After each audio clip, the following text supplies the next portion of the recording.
From Lagos, the nation's commercial capital, this is the news at 10, live from Channels Television. Reported tonight, hello and welcome. Tonight, Senate stalls reading of defection letter by 11 PDP senators. PDP regains majority in the House of Representatives following another wave of defections.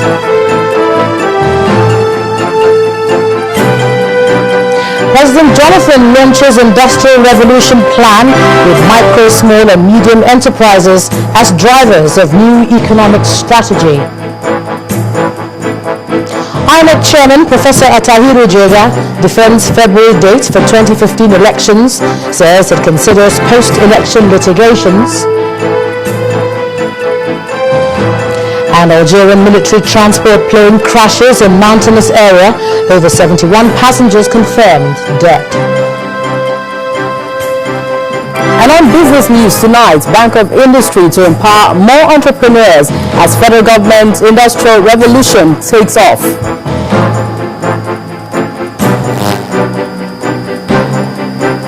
Sports news tonight, over 7,000 Nigerian university athletes assemble in the ancient city of Ile-Ife for the 24th Mega Games.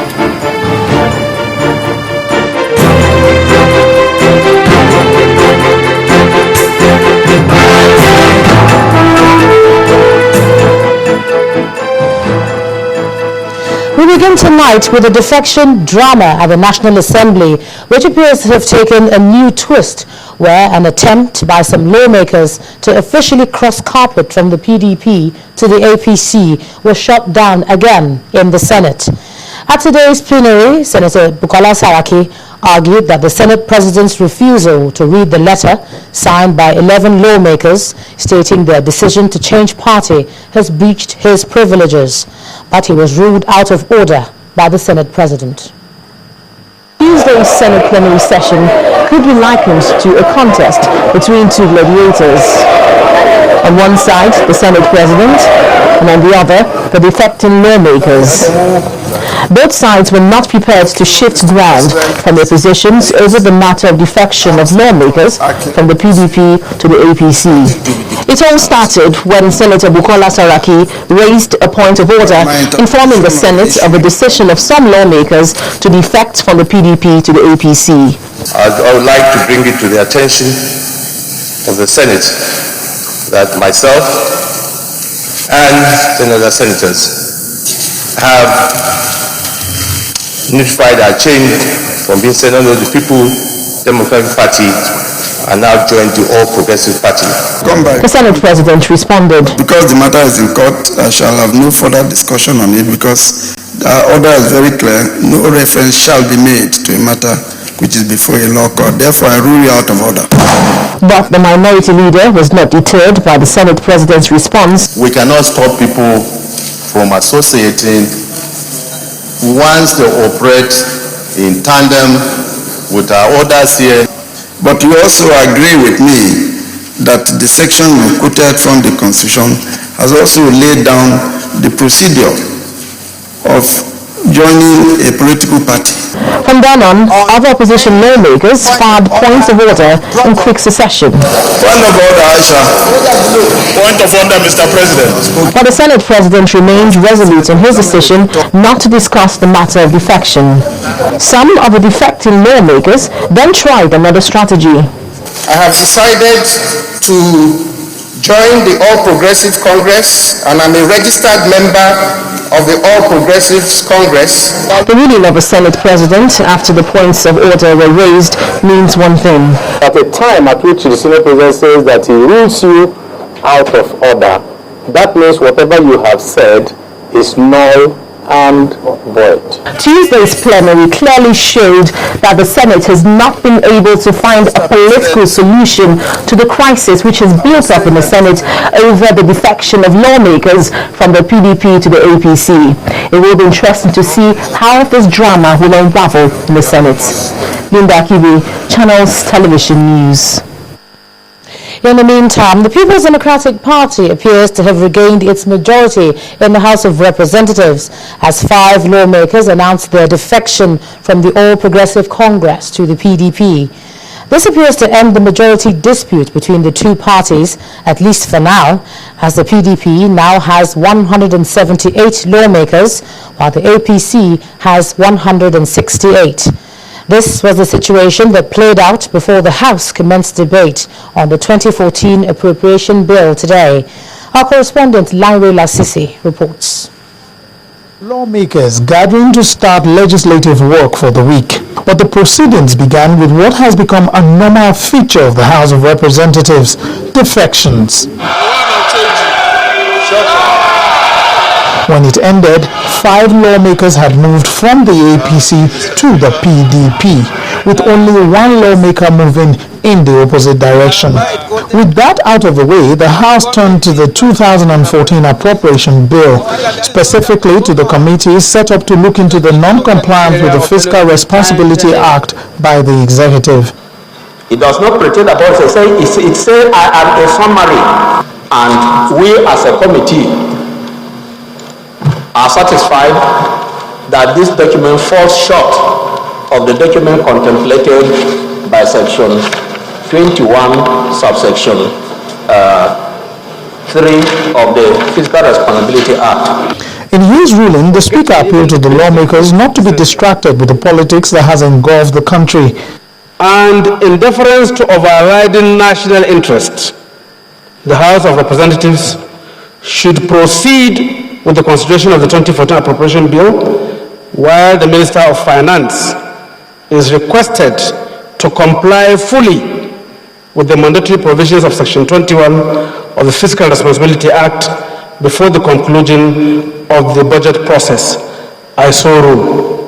The debate then commenced. Why should we build a hospital for 1 or 2 persons for 700 million naira and be putting 300 million naira into our tertiary hospitals? Again, this I think is not right. So for as long as the National Assembly does not pass the petroleum industry bill, it becomes a bit difficult for us to be able to assist the executive in making sure that the accounting for oil revenue is done in the way it should be done. This is the first allotted day for the debate. More lawmakers are expected to state their positions on the budget before it is passed to the committees for more legislative work. Langwe Lasisi, Channels Television News. Well, the All Progressive Congress appears not to be taking the latest development in the House lightly, as it's accused the PDP of enticing the defectors from its fold with mouth-watering monetary packages using public funds. According to the APC Interim National Publicity Secretary, Lai Mohammed, the party has unraveled the plot by the PDP to lure its members back with as much as $2 million to each senator who returns to the PDP, $1 million to each member of the House of Representatives, and $10 million each to leaders who abandon the APC for the PDP. The APC says the latest move by the ruling party is dangerous and describes it as horse trading carried too far. To get the reaction of the PDP on this was unsuccessful, as calls to the party's National Publicity Secretary failed to connect. Let's take a break from politics for the moment and look at what's happening in the economy. Now, micro, small and medium-scale enterprises play a major role in national development all over the world. These were the words of President Goodluck Jonathan at the combined launch of the Nigerian Industrial Development Plan and the National Enterprise Development Program at the banquet hall of the Presidential Villa in Abuja. The President also advised Nigerians to support the initiative to develop the nation's economy.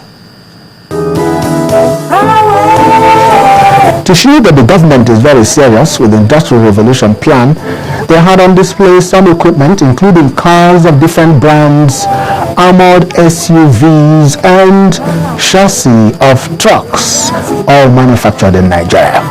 The President, accompanied by some government officials, took a tour of the exhibitions to see things for themselves. that done, the president and his entourage made straight into the banquet hall, where he told the audience drawn from the manufacturing sector that his administration is poised to replicate what is happening in the agri sector in the industrial sector. He says he's poised to leave the country better than he found it. This is the most ambitious industrialization program ever pursued by our nation. Will accelerate growth in those industries while it has competitive and competitive advantages such as the processing of food and agricultural products, metals, technology, mineral processing, oil, gas, related industries, and construction, light manufacturing services.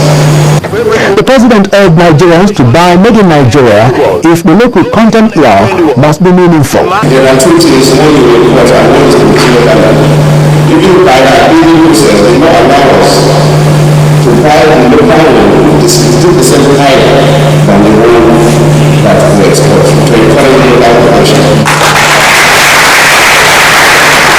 Now, this launch is said to be the first of its kind in the history of Nigeria, and it is born out of the fact that an average Nigerian is very enterprising, and any well-meaning administration cannot overlook this fact, as articulated here by the Minister of Industries, Trade and Investments.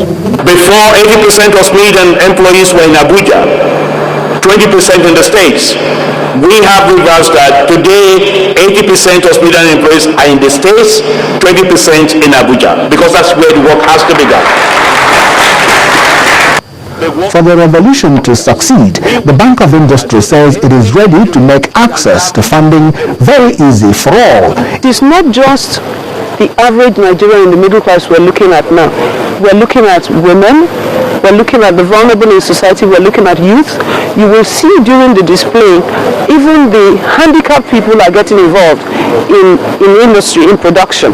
We're looking at entertainment. You can see one of the foremost artists here who are changing the space for Nigeria.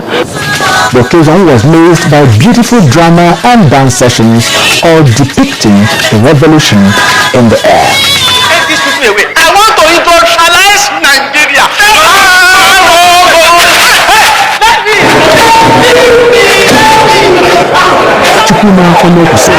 Channels Television News.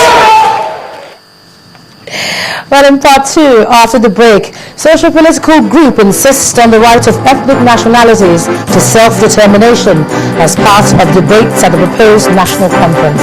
But that's coming up in a moment, so do stay with us.